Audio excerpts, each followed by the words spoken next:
Welcome to Crypto Talk Radio, the podcast for everyday investors like you. Visit us on the web at cryptotalkradio.net. And now, here's your host, Leister. Thank you for that, Bailey, and welcome everybody out there in Crypto Talk Radio, found at cryptotalkradio.net. A hazy day, some falling cryptocurrency prices, weird, strange situations, an awesome electrician. Welcome, or welcome back. It depends on your situation. That rhymes. Here's an interesting little tidbit story up the front. Personal story. If you're new, welcome again. This is something I like to do every now and then. Personal story. So there was a handy guy for a electrical thing I needed sorted out in my home. It's an outlet. When I moved in, you could tell somebody didn't know what the F they were doing, just hacked together they cobbled together. It's like 3 switches, 2 outlets, all cobbled together. It wasn't grounded. It was like a fire hazard, nightmare nonsense. The plates for these, they cut one of the plates in half to try to make it fit instead of buying the correct type of deal. So I had an electrician come out. He took a look at it. He put a new plate on there, a really nice new plate. We were trying to work the lighting that's in the hallway that's right outside of it. The way this was spliced in was kind of weird. So some of the wiring was retooled, got the light working, and everything still seemed like to work outside and everything. But when you would plug something in, like say something charging, the light would flicker to the tune of whatever the charging indicator was on the device that you're charging, which we know that's not normal from electric. I know today's school doesn't teach the electric shop. And so I understand that some of these kids don't understand what I'm talking about. And that's why I'm breaking it down, because I think it's a funny story.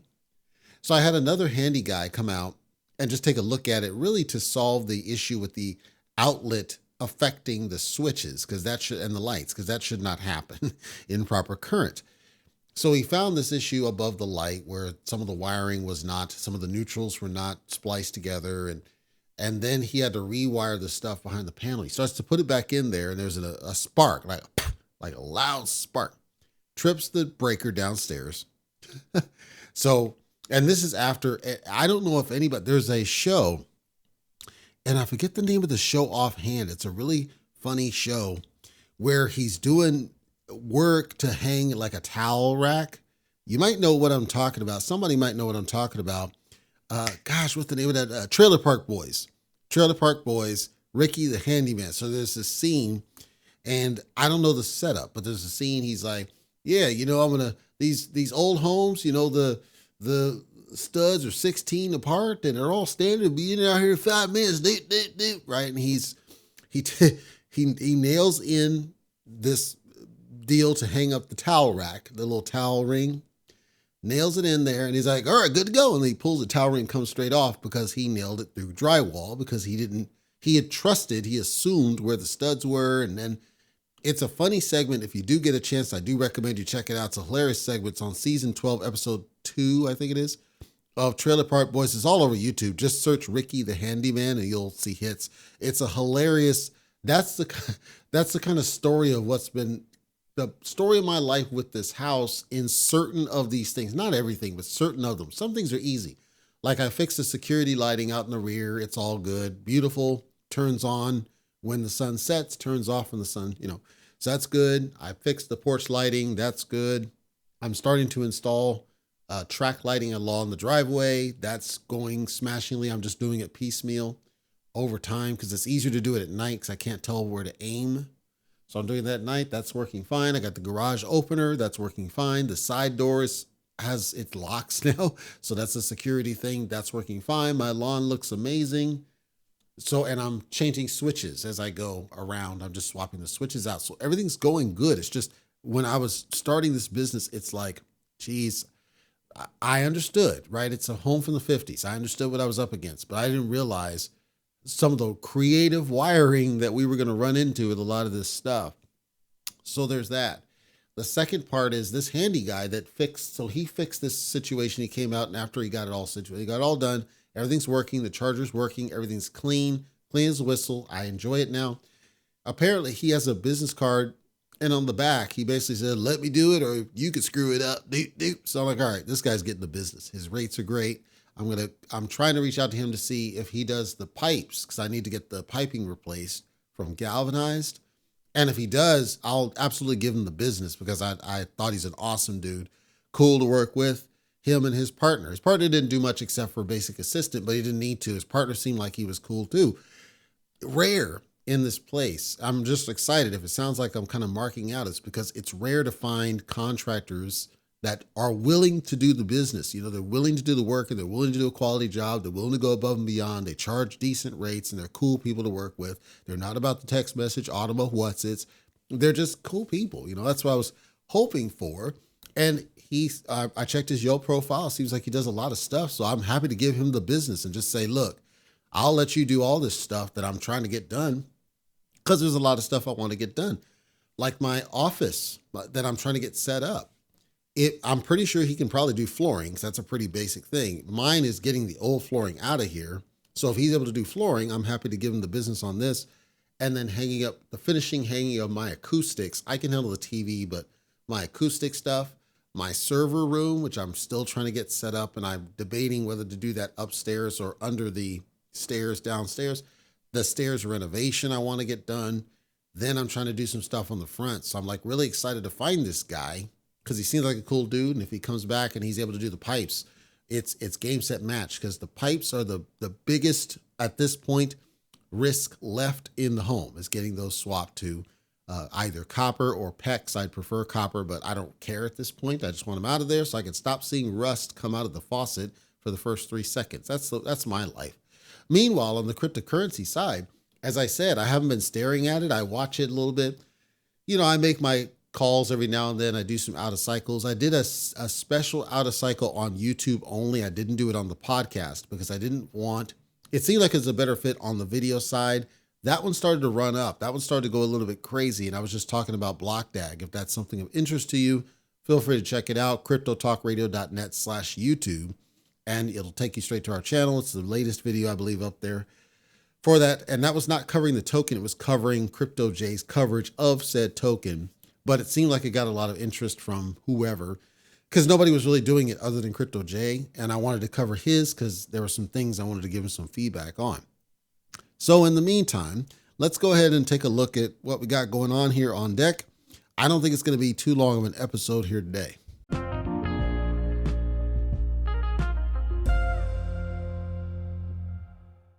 Alrighty now, Coindesk.com, and we're going to zoom out to the month chart, and we're going to start with Ethereum. We're starting with Ethereum because I said on a past episode I was really excited about the potential for Ethereum to have a run up, because Ethereum was nowhere near its all-time high, and I didn't fully understand what might be going on with it, but it's nowhere near its all-time high. Well, over the past day or so, it dipped back down. It went down to a point. It's currently going up, which I like that, but not as strong as we might expect. Certainly not as strong as Bitcoin. Currently hovering around the 2,700 mark, a low of 2,600. And we're at the high of what it could be in the past day, not going to strong upward trend, but it is climbing from where it was. We were going back down to like a 2,600 mark. So it is somewhat climbing, although slow and steady. And then some of the business with the Ethereum ETFs, as well as some of the general sell pressure out there, played a factor, and some of the alt garbage was affected by this. I wanted to make a point. I didn't do coverage of PayPay because I think it's crap, bottom line. So I didn't do coverage of it, but DaVinci apparently had talked about this PayPay. He's the ambassador for the PayPay. There were people accusing DaVinci of dumping off the project.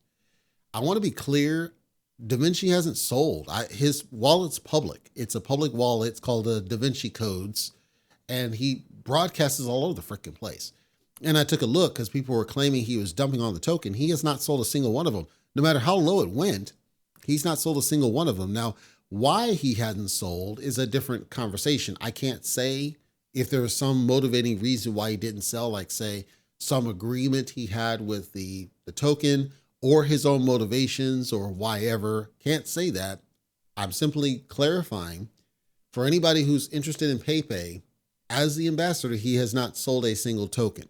Why he has not, we don't know, but he has not sold. The dumps we see, and I'm going to make the statement, whether I'm fully right or wrong, I don't know, but I'm going to make the statement. feels to me like a lot of what is affecting PayPay and other tokens is the decline of Ethereum, which of course these are paired to. Ethereum's 50% down, folks. When it's 50% down, it's going to bring everything else down that's paired, that has any pairing anywhere else, because they're all monitored, all the different pools, all the different exchanges. So anywhere there's a pairing on the Ethereum token, it's going to be down simply because that's the way it works. If one of the tokens in a pair goes down, the other one's going to go down with it. Certain tokens like a sidechain, when they yank said liquidity, of course, it's not going to go any positive because people can't get access to it. That's a different problem. PayPay and other tokens may simply be affected by what's going on with Ethereum, where in what I'm saying, it may not be people dumping it all of the token itself. It may simply be Ethereum that's bringing it down.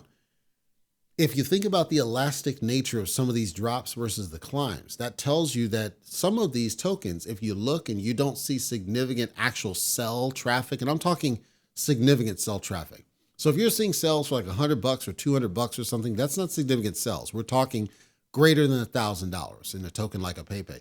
If you don't see a lot of these large scale sells, it tells you that it's possible that when Ethereum does rebound, the rebound on this is going to be strong, which means anybody who decides to hold on to it or is capable of holding on to it for the long term is going to be thankful in the long haul. I can't say which of the tokens that will easily be. I will say many of them, the most you could expect is about a 2x, 3x at this point, SHIB included.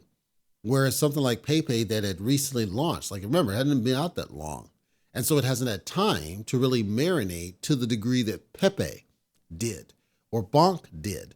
Those got up to $1 billion in the market cap, but it took a while for those to marinate to get up to that point. And some people were so skeptical until the very last. It's possible that certain others of these tokens, not just PayPay, but certain other ones that launched very recently, when Ethereum goes down or when Solana goes down, because Solana has its own pairs, when they go down, it's possible when they ramp back up that these other tokens are going to have major runs, and we're going to see a lot of wealth transfer happening when that occurs. So I watch it, and I wanted to simply clarify with respect to DaVinci, he has not sold any PayPay. To his credit, he has not sold any. So I'm watching it not knowing. Obviously, it doesn't do anything. So I'm not knowing. He put his hat in there for a reason. He put his all in there for a reason. What that reason is, I can't say. But you look at it and you're like, well, he hasn't sold, and he went in as an ambassador. Now, he hasn't talked about it very recently, as far as I can tell. I don't follow his channel, but I haven't heard anybody chatting about things he said or any of that kind of stuff. Meanwhile, my update I did on BlockDAG, they're doing the frequent updates and things, but most everybody believes it's a scam. I said, it's almost guaranteed it's going to pump and dump. I can't say it's a scam. I can't say Redick is a scam. I have no idea. Pump and dump is guaranteed because of the pre-sale. Anything that does a pre-sale does a pump and dump. Every last one of them. You can go down the list. You will not find a single project where it did a pre-sale that did not do a pump and dump. And if you can think of one, please let me know, cryptotalk.fm, and hit the contact form and let me know what the deal is. But you're not going to find one that did a pre-sale that did not pump and dump, because that's just the way that is. So I switched over to Bitcoin, and I wanted to understand, well, is Bitcoin having just as much of a problem? And it's not. Bitcoin's sitting at about 60,000 mark, a high of 61.5, a low of 58, so trending in the upward direction, generally speaking. But it's closer to its all-time high. Its all-time high, I believe, is $72,000. So it's nowhere near as crap down as Ethereum was. Ethereum had a hard time of it. I did notice then when I was looking at certain other projects paired on Ethereum that the gas prices seemed to skyrocket at a point. So it's possible some of the activities happening on chain may have contributed to a decline in overall volume. Most of your lower level traders are not going to, or shouldn't be, doing these trades when the gas price is like $50, $60, $70, because it doesn't make any damn sense. Most of them are looking for the cheaper gas prices. But when there's certain activities, those seem to spike gas prices. We saw that in 2021. There were times when there were quotes for gas prices over $100. And I'm like, screw you, bro. I'm not doing that. And I know other people will be the same way. Now, the rich mother fathers don't care, right? If you're trading tens of thousands of dollars of the stuff, a couple $100 is not going to be anything off your back. But the regular low level, they're not trading those levels. So they're not going to be accepting of a super high gas fee. Why it spiked, I didn't see any specific catalyst that would cause it, but it was obvious because I did run into it on a couple of occasions where the gas price I thought was a little bit out of whack, and I backed out of the trade.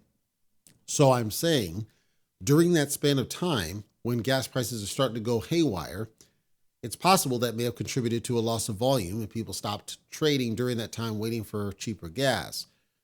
Idiot Vitalik came out in an article recently and he was talking about the layer twos as a potential solution to the problem. Now, I would question the motivation of him saying that, because if you remember, we talked about this whole sharding. We talked about all these Dencun upgrades and all these things that were supposed to help alleviate gas fees on the Ethereum chain after it went proof of stake from proof of work. Because remember, when it was proof of work, that was when we started seeing significantly high gas fees. Here we are on proof of stake, and we're starting to see these spikes in the gas fees.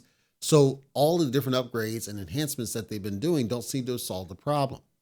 So now they're talking about layer twos, and I'm sure that layer twos will have a beneficial impact, but why do we have to delegate to layer twos? Why can't you guys figure this business out?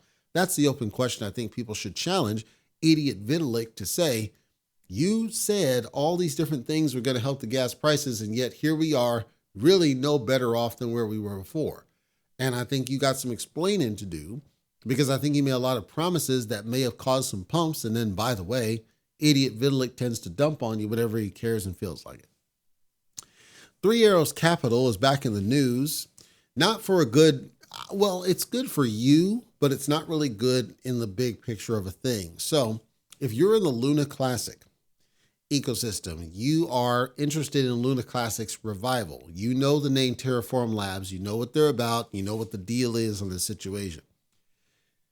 Unfortunately, Terraform Labs has been in the middle of a lot of stuff, and it was expected that they were going to be attacked for the next few years as everything wound down after Do Rug Pull, aka Do Kwon, got caught out. He got caught out. Everybody that was associated with him and around him was going to get caught out. Luna Classic was always going to be struggling because you have all these different things holding it back. Even if you take away the money aspect, you got the sentiment aspect with all the players that were involved at the time. Three Arrows Capital very recently sued Terraform Labs for $1.3 billion over what happened to the Luna ecosystem prior to the onset of Luna Classic. So this is basically based on the actions of Do Rug Pull, aka Do Kwon. Three Arrows Capital is suing Terraform Labs because of that damage. Because remember, that was a significant decline of the overall cryptocurrency industry, and Three Arrows Capital is right there at front and center of what was going on there. FTX also has a piece to play in this business. But the point is, these Three Arrows Capital, these guys claim that Terraform Labs actually manipulated the price of the tokens, which led to the Three Arrows Capital losses, $3.3 billion worth of losses. So in other words, they're saying that it's the manipulation of the price of the tokens that you issued that made it worse on us, that we were fine until you started playing with the numbers. Because remember, UST is a algorithmic, which essentially is playing with the numbers if you think about it, because it's just code that tries to figure it all out. The whole pegging from Luna to UST, it's funny money at the end of the day. So that's the case that they're making. It's all funny money. And as a result of and then Do Rug Pull, aka Do Kwon, and the shady deal that he did that caused the ultimate thing. People could say he didn't cause it. He did, because he made the decision with the jumps and all that crap. That manipulated the market, effectively manipulated the market. So I like that there's a lawsuit happening, but if you're in the Luna Classic ecosystem, this is not good news for you, because it means that it's another distraction for Terraform Labs. It derails progress. It derails any sort of opportunity to get it back on track. It means setbacks for that project. It means that even if it does recover, it's going to be longer before it makes significant motion forward. And all of the different proposals may or may not have the effect that people think that it should because of what's still going on. There's still fallout from what Do Rug Pull, aka Do Kwon, did, which is why I pointed at him. The buck stops with him and what he did, and his decision ultimately brought a lot of big players down and contributed to a lot of the crash outs that we saw since. So Three Arrows Capital is not absolved of their part to play in people getting wrecked, but I'm happy to see that they're stepping up and saying, we got some data that we want to use to sue these mother fathers because of their part to play in why we went down as well. We go down to ship, they're coming down with us.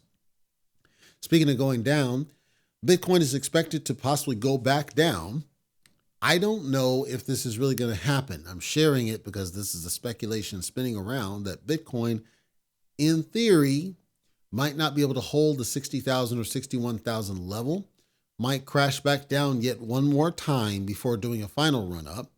This time, the crash down would go down to about the 50,000 mark that I initially estimated, or slightly lower. This is based on short-term holders and the estimation of how much losses that they have, as well as sell-offs that are occurring and liquidations to occur here soon. So a variety of sell activity. What they expect is that there's going to be a number of different triggers that simply cause a flash crash on Bitcoin.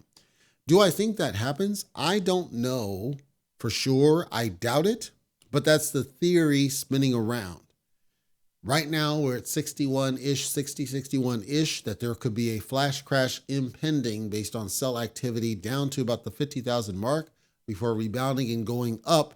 The last cut, unless there's some other, mitigating circumstances. The other piece is there's an expectation, this is not confirmed, there's an expectation that the Feds are going to cut rates.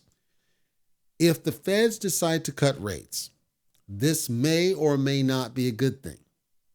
Some people speculated that a rate cut would actually lend itself to be a good thing because it entices people to borrow more, right? They'll borrow more and they'll spend more, and it ignites the economy. Some people believe that if you do a rate cut, it actually tends to be a bad thing because the government itself is not collecting the revenue that it needs, and that may have a downstream impact on you and I. I'm of the opinion that keeping rates the same is a bad idea, in my opinion. And I don't know that raising rates, I have a personal belief that raising rates might be a smarter move in the short term, but that's based on faulty data that I make that statement. I don't know that lowering rates, unless you do it to a significant degree, is going to move the needle for anyone. I don't think it's going to have a significant positive or negative. I think it's one of those things where it's like Chewbacca. It sounds good, but it doesn't really do anything to the markets, my opinion. I'm not sure, but that's my stance on it. That's what I believe, and that's what I feel. So, big picture, we have a lot of different elements, governmental as well as cryptocurrency elements playing in at the same time, contributing to some of the price shifts that we're seeing. One such is around Hex. Hex, of course, from the Pulse chain, but specifically the Ethereum Hex is the one in question for this next update, which is Binance US and CoinMarketCap facing a class action, an actual updated class action from Hex holders and others, alleging that these entities, I would say primarily CoinMarketCap, were manipulating the price of Hex in order to suppress it so that they could financially gain from the manipulation. How this would work conceptually, how this works, right? If you put out that the Hex price is just crap, which it is right now, right? It's crap. Hex has a mechanic where it can print. It's got the certificate of deposit mechanics and other things. And I said that I've not done coverage on Hex because it felt like people were tired of it more than anything. Richard Hart goes on Twitter and he does this tweet that basically says Hex Ethereum is a waste of time and you should be on the Pulse Chain Hex. The Pulse Chain Hex is not covered on CoinMarketCap. All you have are the variants of Hex that are on the other chains. There's Hex on Ethereum. I believe there's Hex on BNB. So the Pulse Chain's price is not tracked on CoinMarketCap, and I'm pretty sure it's not integrated on Binance US. Hex also was kicked off of various exchanges. All of this is collectively being accusing for these, they call it a group, but let's say this group of people of manipulating the price of Hex for their own gain, as in stacking their own bags at the lower price points of what versus what it really should be. Quote, the panel concluded the district court had personal jurisdiction over United States dependents under the act, which I'll talk about in a second, because they had sufficient contacts with the United States to satisfy due process. So back up a little second. Way back 2-3 years, whatever, a class action lawsuit was filed against Binance.us. They claimed that at that time, Binance US was manipulating Hex's ranking on CoinMarketCap, a form of collusion where they were working together to keep Hex's price low. That was the accusation that was made. The people doing the accusation were saying, Hex is the best performing cryptocurrency. The ranking doesn't make any sense. At the time, Hex was a top performer, primarily because of how much money was flowing through it. There was a lot of trade happening on it because of its mechanics. And at the time, Pulse Chain wasn't a thing. It was talked about, it wasn't a thing. I would argue, though, that some of that was, I don't want to say wash trading, but it was artificial traffic, as in it didn't really truly exist as was presented. What they're stating in this is if you looked at it at a point in 2021, say, you saw that it was one of the top tokens, and then all of a sudden it craps down to nothing out of thin air. I don't think this lawsuit's going to go anywhere, because the bottom line is that Richard Heart on multiple occasions did stuff to kill his own token.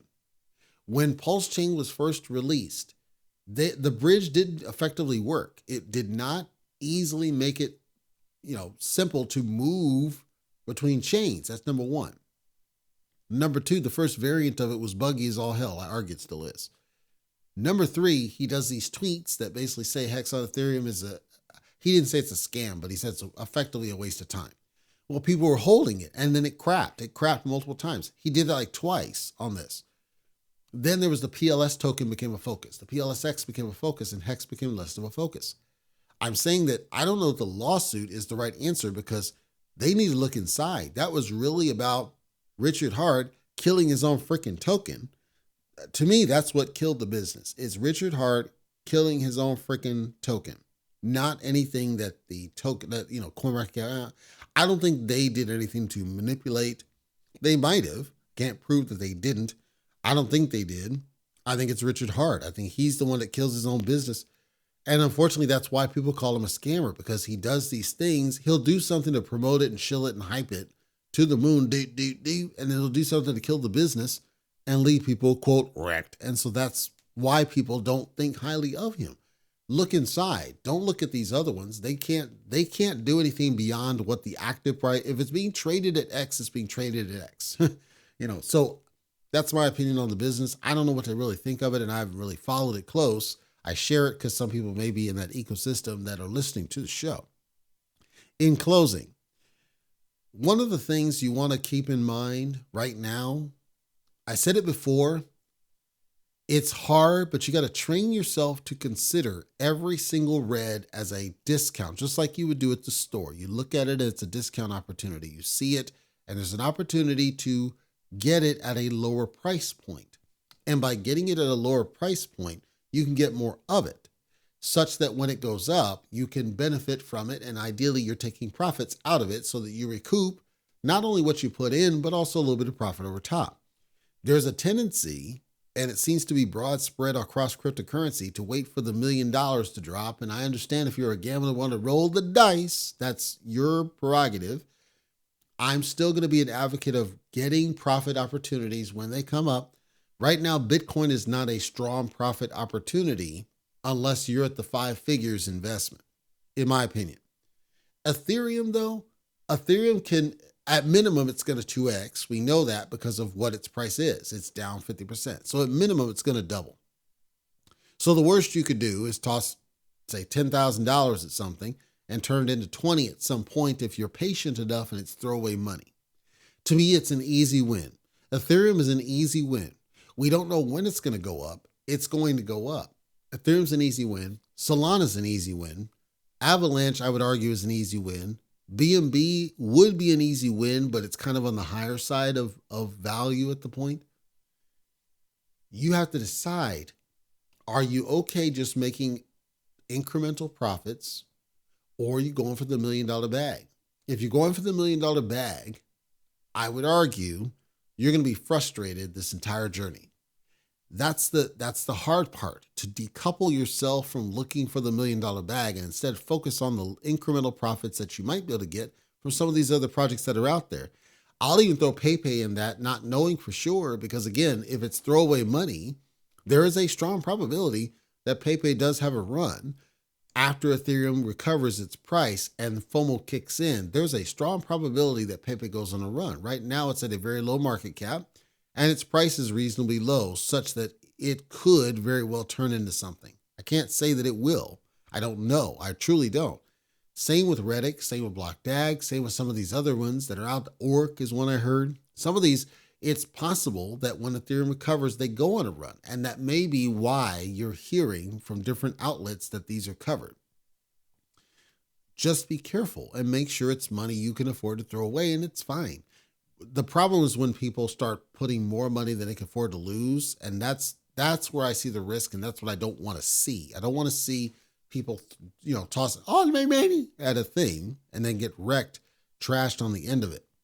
Finally, Donald Trump had this session with Elon Musk. I did not watch the entirety of it. I heard a snippet of it. It was on Twitter Spaces, so I wasn't going to do it. I heard a snippet of it, and it was basically Donald Trump just yapping, wouldn't shut up. And I was told, because I didn't listen to the whole thing, that cryptocurrency was not mentioned. That's off the heels of Elon Musk yanking emojis about Bitcoin off the platform. And we were wondering what that means. I suspect, and it's just theoretical, but I suspect that Elon is working on his own form of cryptocurrency blockchain. Where am I getting that from? We know he was all about Doge, right? He said in an interview, well, he just likes dogs and memes. That's why. That's a lie. Because he was one of the ones that he put out an interview where he said, I think Dogecoin's chain could be more efficient. I think it could do some more stuff. He was actively engaged. He was one of the consultants at a time. Now, that might have changed, but at that time, he was putting over Dogecoin's chain saying it could be a form of payment. He was the one, after he took Twitter, that changed the logo briefly to the Doge logo and said we might consider taking this as payment. So my theory, his about face here, where he yanked the emojis, could be a precursor to considering launching his own blockchain. Because remember what X.com started as. X.com started as one of the original fintech banking technologies companies. It's where you could do, regular payments. You had a debit card. You could write checks. It was like a bank account. It was one of the original ones, right? He kept that. He owned that, and then he sold it like an idiot, but he kept the domain. He said he wants X to be the single place that you go to do all these different things. He said he needs to control certain aspects of how this works in terms of payment processes, ads, etc. He said he wanted to give ad share back to the contributors of the platform. He said he wanted to entice more people to contribute to the platform. He said he wanted to be free speech, which means he cannot be controlled by the big players that are run by ESG and DEI. Put it together. The only way that he could really control that game is by way of blockchain technology. He can't just trust a straight AWS because AWS will happily censor you. He can't just trust a straight Azure for the same reason. He'd have to build his own infrastructure. In order to integrate payments in a reliable way, he's going to need blockchain infrastructure, bottom line, unless he goes to the Stripe or a Square and they're going to censor him. So I'm tinfoil though I may be. I think the reason he's taking these actions and the reason he's so more aggressive about it and the change over to X.com now and getting away from Twitter as a branding I think he's positioning to build his own blockchain. So today's episode is August 13th, 2024. You can hold Leister, CryptoTalk.fm. Hold the audio because it's up there and it's public. If I call it and I get it right, you need to come back and get my credit. If I get it right, you come back and get my credit. I'm just saying. I don't know. I don't have any inside information. I'm putting two to two together about how he's acting. Let's see what happens. Because if he makes his own chain, it's going to kill prices across. Dogecoin's going to drop. It's going to crap out. But it'll be an interesting thing because then he'll be a strong competitor to Base for sure. And I'd be intrigued to see what he does with it. Because if he could turn that around, he'd be one of the few people, think about it, one of the few people in the world that could make a blockchain where developers actively, they're scrambling to get on that bad boy, because everything Elon Musk skyrockets, right? Did I just set you off in something potentially exciting? I certainly hope I did. Knowing nothing, I know nothing. I'm simply tinfoiling at the way he's acting.